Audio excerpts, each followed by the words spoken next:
गंजाम जिला खलिकोट थाना अंतर्गत हरिपुर गाँव में दुर्दांत अपराधी रवि दास हत्या मामलें 3 जन को गिरफ्त करिछि खलिकोट पुलिस।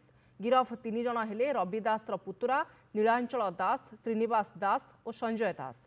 गत 10 वर्ष धरी बेआईन मत व्यवसाय चलता बेले उभयों मध्य व्यवसाय को नहीं शत्रुता सृष्टि होता। पूर्वर रवि दास निजर 2 पुतुरा बोमामाड़ करते, जार पाल्टा जवाब निज पुतुरा माने गत 5 तारिख सकाळु रवि को घर सामने हत्या करी फेरार हो जाइथिले।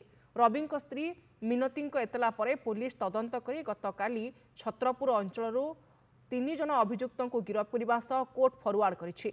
सेमानक ठारू 2टी खंडा, 3टी मोबाइल, गोटे बुलेट जबत करिछि पुलिस। ए घटनारे अन्य जने अभियुक्त फेरार थिबा सांबादिक सम्मेलन में सूचना दैछंती छत्रपुर एसडीपीओ चंदन घड़ई।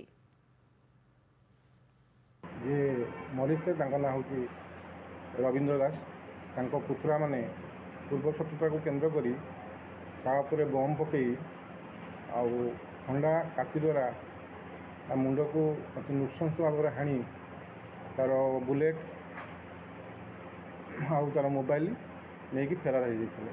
गोटे विशेष सूत्र खबर पाइलु जे से माने बेल हवापाई छत्रपुर आसुँच गोटे ट्रेन रे खबर पाई आम समस्त आम 3 जन आखिजु धरीचु। आम गोटे खंडा, 3टी मोबाइल और गोटे मोटरसाइकेल जबत करूँ।